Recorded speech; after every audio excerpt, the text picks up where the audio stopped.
Good day, beautiful people, and welcome back to Life Treasures and Golden Moments. This is Natalie Silva, where I share with you true stories of miracles and stories of inspiration in the hope of lifting the human spirit and to inspire and motivate positive action in your life's journey. Today, I would like to share with you some stories from our various authors on love. The first story I would like to share with you today is called Heart Song, and the author is Patty Hansen. Once upon a time, there was a great man who married the woman of his dreams. With their love, they created a little girl.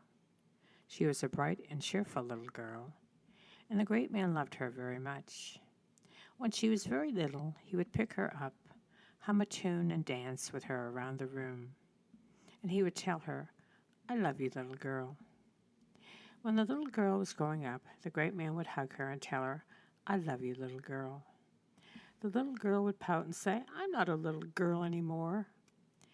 Then the man would laugh and say, "But to me, you'll always be my little girl." The little girl, who was not so little anymore, left her home and went out into the world. As she learned more about herself, she learned more about the man.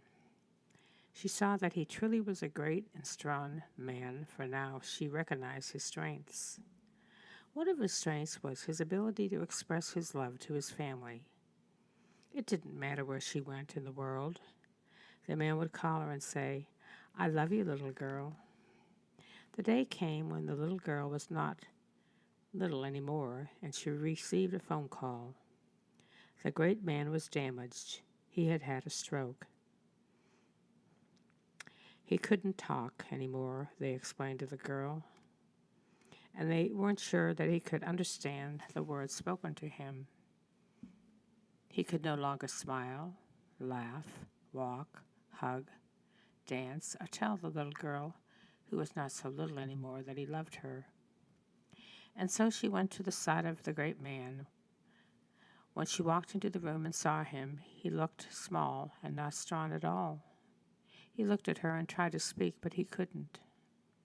The little girl did the only thing she could do. She climbed up on the bed next to the great man. Tears ran from both of their eyes, and she drew her arms around the useless shoulders of her father. Her head on his chest, she thought of many things. She remembered the wonderful times together and how she had always felt protected and cherished by this great man. She felt grief for the loss she was to endure, the words of love that had comforted her. And then she heard from within the man the beat of his heart, the heart where the music and the words had always lived. The heart beat on, steadily, unconcerned about the damage to the rest of the body. And while she rested there, the magic happened. She heard what she needed to hear. His heart beat out the words that his mouth could no longer say. "I love you. I love you. I love you. Little girl, little girl, little girl." And she was comforted. The next story that I would like to share today is called Carpe Diem, and the author is Alan Cohen. One who stands as a shining example of courageous expression is John Keating, the transformative teacher portrayed by Robin Williams in Dead Poets Society. In the masterful motion picture, Keating takes a group of regimented, uptight, and spiritually impotent students at a rigid boarding school and inspires them to make their lives extraordinary. These young men, as Keating points out to them, have lost sight of their dreams and their ambitions. They are automatically living out on their parents' programs and expectations for them. They plan to become doctors, lawyers, and bankers because that is what their parents had told them they are going to do. But these dry fellows had given hardly any thought to what their hearts are calling them to express. An early scene in the movie shows Mr. Keating talking to the boys and taking them down to the school lobby, where a trophy case displays photos of early graduating classes. Look at these pictures, boys, Keating tells the students. The young men you behold have the same fire in their eyes that you do. They plan to take the world by storm and make something magnificent out of their lives. That was 70 years ago. Now they are pushing up daisies. How many of them really lived out their dreams? Did they do what they set out to accomplish? Then Mr. Keating leans into the cluster of his preppies and whispers audibly, Carpe diem. Seize the day. At first, the students did not know what to make of this strange teacher, but soon they pondered the importance of his words. They come to respect and revere Mr. Keating, who had given them a new vision or returned their original ones. All of us are walking around with some kind of birthday card we would like to give, some personal expression of joy, creativity, or aliveness that we are hiding under our shirt. One character in the movie, Knox Overstreet, has a terminal crush on a gorgeous girl. The only problem is that she is the girlfriend of a famous jock. Knox is infatuated with this lovely creature down to a cellular level, but he lacks the confidence to approach her. Then he remembers Mr. Keating's advice. Seize the day. Knox realizes he cannot just go on dreaming if he wants her. He is going to have to do something about it. And so he does. Boldly and poetically, he declares to her his most sensitive feelings. In the process, he gets turned away by her, punched in the nose by her boyfriend, and faces embarrassing setbacks. But Knox is unwilling to forsake his dream, so he pursues his heart's desire. Ultimately, she feels the genuineness of his caring and opens her heart to him. Although Knox is not especially good-looking or popular, the girl is won over by the power of his sincere intention. He has made his life extraordinary. I had a chance to practice seizing the day myself. I developed a crush on a cute girl I met in a pet store. She was younger than I. She led a very different kind of lifestyle, and we did not have a great deal to talk about. But somehow, none of this really seemed to matter. I enjoyed being with her, and I felt a sparkle in her eyes, presence, just a sparkle. And it seemed to me she enjoyed my company as well. When I learned her birthday was coming up, I decided to ask her out. On the threshold of calling her, I sat and looked at the phone for about a half hour. Then I dialed and hung up before it rang. I felt like a high school boy bouncing between excited anticipation and fear of rejection. A voice from hell kept telling me that she would not like me and that I had a lot of nerve asking her out. But I felt too enthusiastic about being with her to let those fears stop me. Finally, I got up the nerve to ask her. She thanked me for asking and told me she already had plans. I felt shot down. The same voice that told me not to call advised me to give up before I was furtherly embarrassed. But I was intent on seeing what this attraction was all about. There were more inside of me than wanted to come to life. I had feelings for this woman, and I had to express them. I went to the mall and got a pretty birthday card on which I wrote a poetic note. I walked around the corner to the pet shop where I knew she was working that day, and as I approached the door, the same disturbing voice cautioned me. What if she doesn't like you? What if she rejects you? Feeling vulnerable, I stuffed the card under my shirt. I decided that if she showed me signs of affection, I would give it to her. If she was cool to me, I would leave the card hidden. This way I would not be at risk and would not avoid rejection or embarrassment. We talked for a while, and I did not get any signs one way or the other from her. Feeling ill at ease, I began to make my exit. As I approached the door, however, another voice spoke to me. It came in a whisper, not unlike that of Mr. Keating. It prompted me. Remember Knoxover Street, carpe diem. Here I was confronted with my aspiration to fully express my heart and my resistance to face the insecurity of emotional nakedness. How can I go around telling other people to live their own vision, I asked myself, when I'm not living my own? Besides, what's the worst thing that could happen? Any woman would be delighted to receive a poetic birthday card. I decided to seize the day. As I made the choice, I felt a surge of courage course through my veins. There was indeed power in intention. I felt more satisfied and at peace with myself than I had in a long time. I needed to learn to open my heart and give love without requiring anything in return. I took the card out from under my shirt, turned around, walked up to the counter, and gave it to her. As I handed it to her, I felt incredible aliveness and excitement, plus fear. Fritz Perls said that fear is excitement without breath, but I did it. And do you know what? She was not particularly impressed. She says thanks and put the card aside without even opening it. My heart sank. I felt disappointed and rejected. Getting no response seemed even worse than a direct brush off.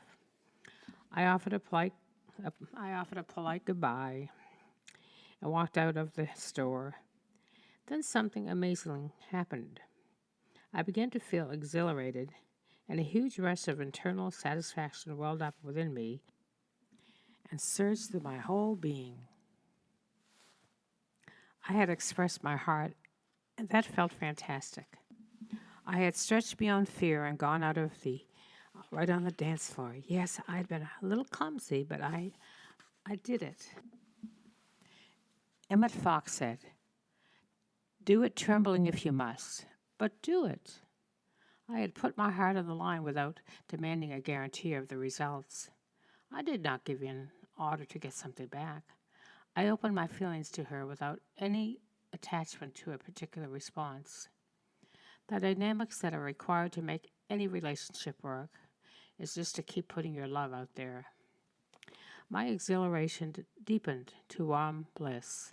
I felt more satisfied and at peace with myself than I had in a long time.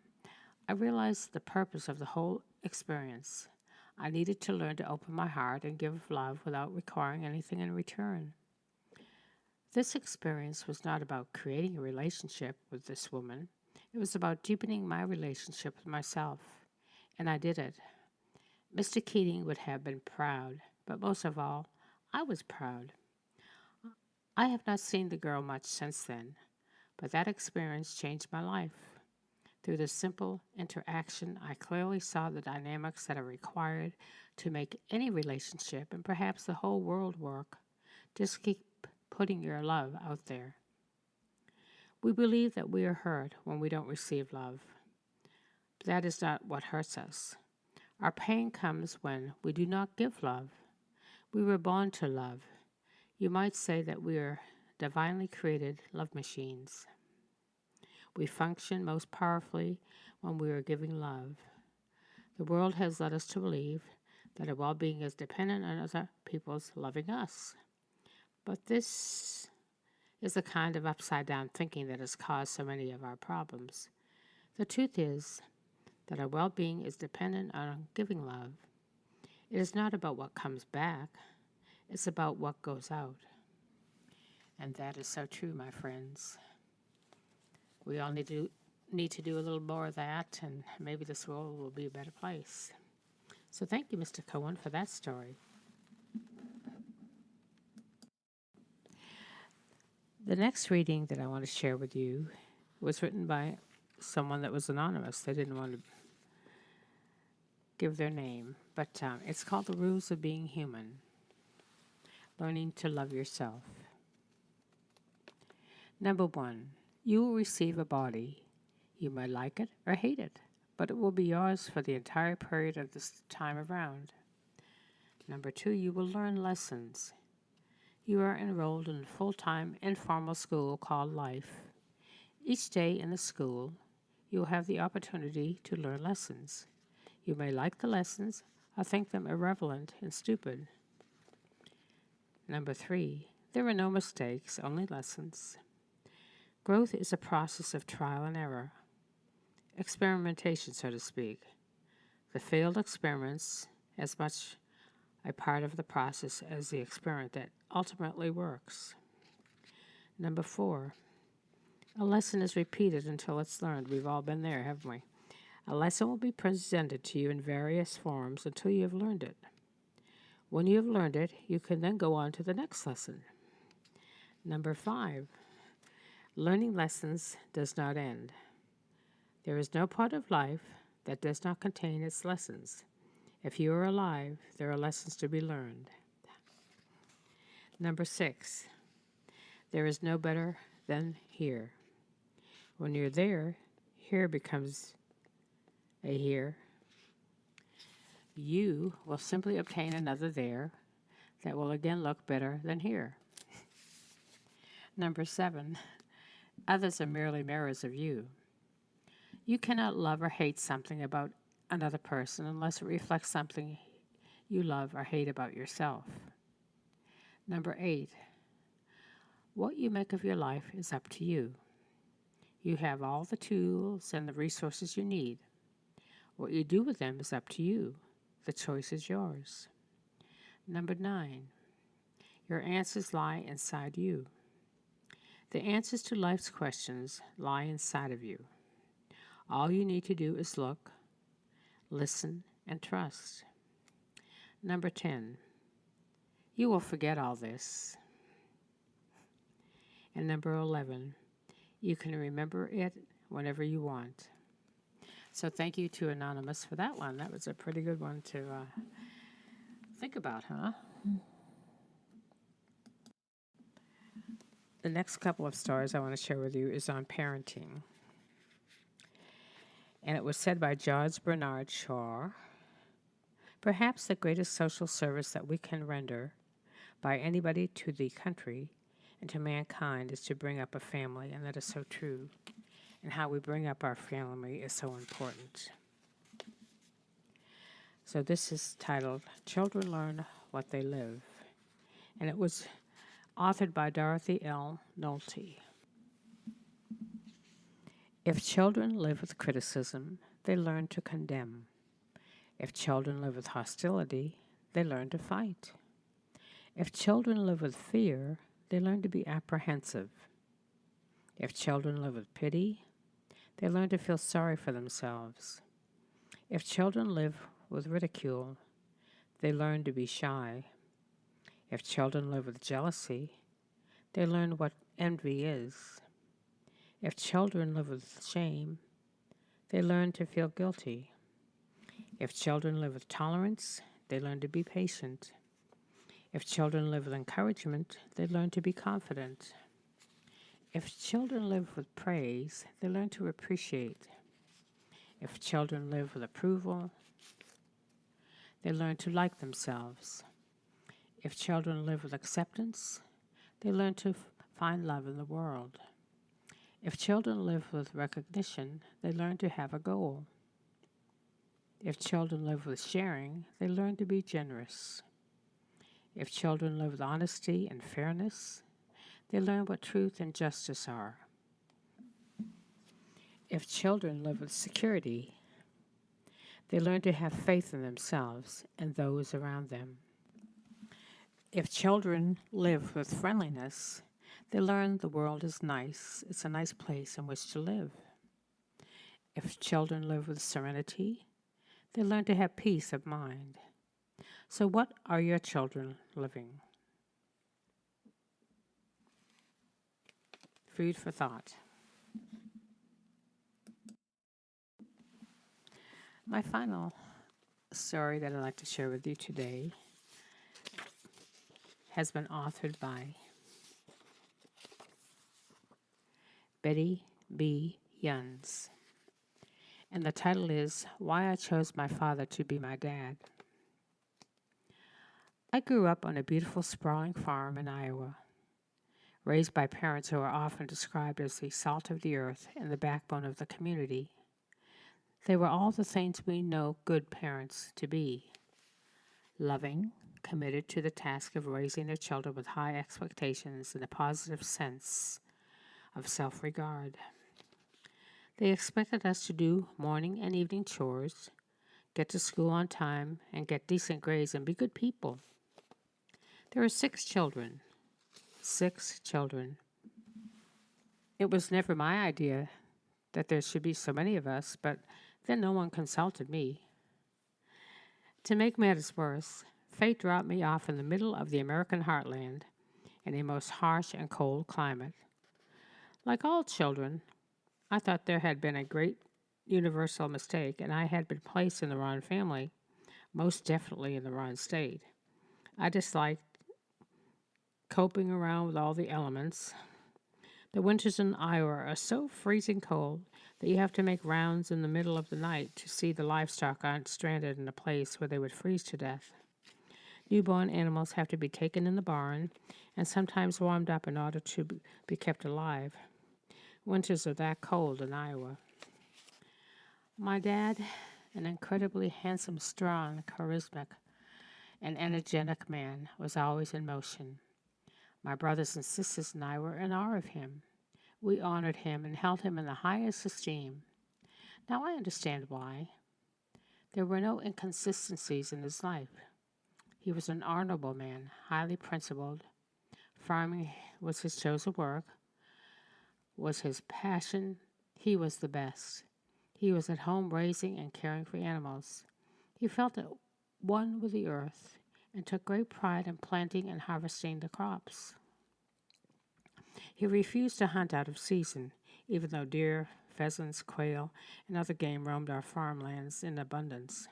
He refused to use soil additives or feed the animals anything other than natural grains. He taught us why he did this and why we must embrace the same ideals. Today I can see how conscientious he was because this was in the mid-50s, before there was an attempt at universal commitment to the earth, wide environmental preservation. Dad was also a very impatient man, but not in the middle of the night when he was checking his animals during these late night rounds. The relationship we developed from these times together was simply unforgettable. It made a compelling difference in my life. I learned so much about him. I often hear men and women say they spend so little time with their fathers. Indeed, the heart of today's men's groups is about groping for a father they never really knew. I knew mine.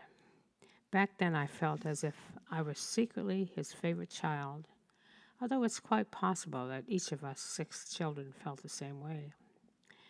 Now, that was both good news and bad news. The bad news was that I was the one selected by Dad to go out with him for these midnight and early morning barnyard checks. And I absolutely detested getting up and leaving a warm bed to go out in the frosty air. Brr. But my dad was at his best and most loving during those times. He was most understanding, patient, gentle, and was such a good listener. His voice was gentle, and his smile made me understand my mother's passion for him. It was during these times when he was a model teacher, always focusing on the whys, the reasons for doing. He talked endlessly for an hour or hour and a half that it took to make the rounds. He talked about his war experiences, the whys of the war he served in, and about the region, its people, the effects of war, and its aftermath. Again and again he told his story.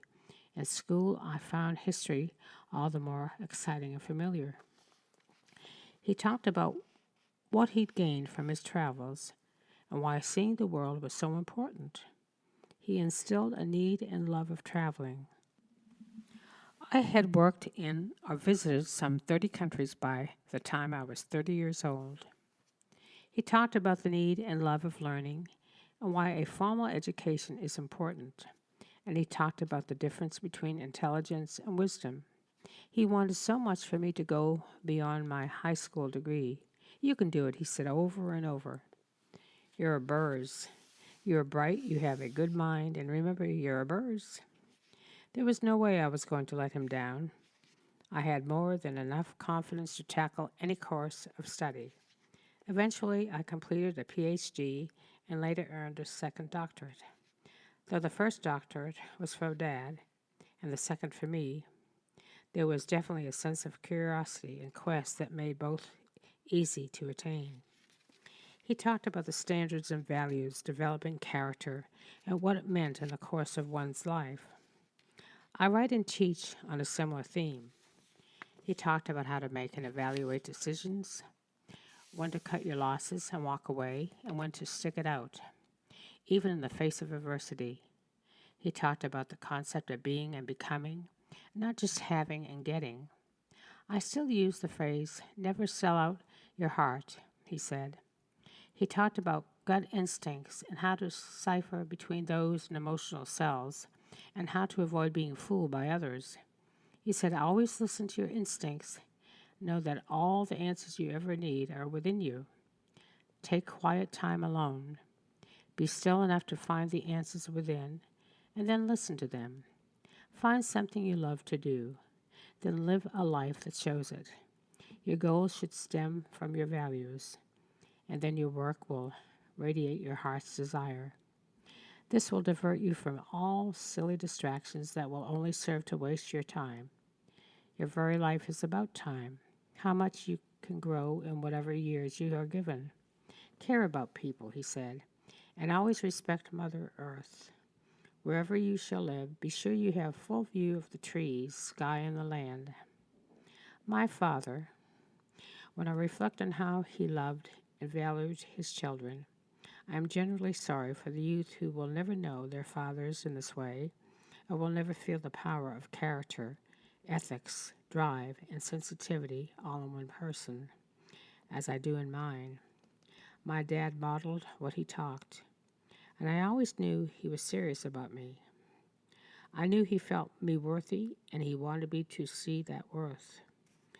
Dad's message made sense to me because I never saw any conflict in the way he lived his life. He had thought about his life, and he lived it daily. He bought and paid for several farms over time. He's as active today as he was then. He married and has loved the same woman for a lifetime. My mother and he, now married for nearly 50 years, are still inseparable sweethearts. They are the greatest lovers I've ever known, and he loved his family so much. I thought he was over possessive and protective of his children, but now that I'm a parent, I can understand those needs and see them for what they are. Though he thought he could save us from the measles, and almost did, he vehemently refused to lose us to destructive vices. I also see how determined he was that we be caring and responsible adults. To this day, 5 of his children live within a few miles of him, and they have chosen a version of his lifestyle. They are devoted spouses, parents, and agriculture is their chosen work. They are without a doubt the backbone of their community. There is a twist to all this, and I suspect it's because of his taking me on those midnight rounds. I took a different direction than did the other 5 children. I began a career as an educator, counselor, and university professor, eventually writing several books for parents and children to share what I'd learned all about the importance of developing self-esteem in children in their childhood years. My messages to my daughter, while altered a bit, are the values that I learned from my father, tempered with my life experiences, of course. They continue to be passed on. I should tell you a bit about my daughter. She's a tomboy, a beautiful 5'9" athlete who letters in 3 sports each year, frets over the difference between an A- and a B, and was just named a finalist in the Miss Teen California contest. But it's not her outward gifts and accomplishments that remind me of my parents. People always tell me that my daughter possesses a great kindness, a spirituality, a special fire deep inside that radiates outward. The essence of my parents is personified in their granddaughter. The rewards of Esteeming their children and being dedicated parents have almost a nourishing effect on the lives of my parents as well. As of this writing, my father is at Mayo Clinic in Rochester, Minnesota, for a battery of tests scheduled to take from 6 to 8 days. It is December. Because of the harsh winter, he took a hotel room near the clinic as an outpatient. Because of obligations at home, my mother was only able to stay with him for the first few days. So on Christmas Eve, they were apart. That night, I first called my dad in Rochester to say Merry Christmas. He sounded down and despondent. Then I called my mother in Iowa. She was sad and morose.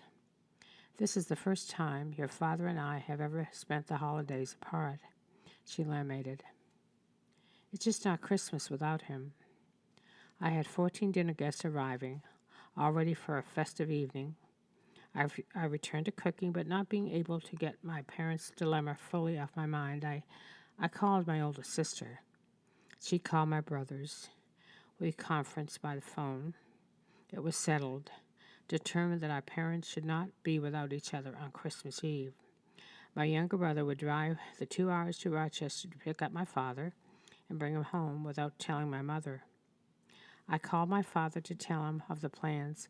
Oh no, he said. It's too far, too dangerous to come out on a night like this. My brother arrived in Rochester and knocked at my father's hotel door. He called me from Dad's room to tell me he wouldn't go. You have to tell him, Bobby.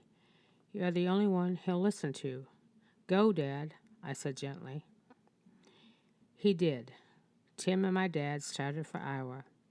We kids kept track of their progress, the journey and the weather by talking with them on my brother's car phone.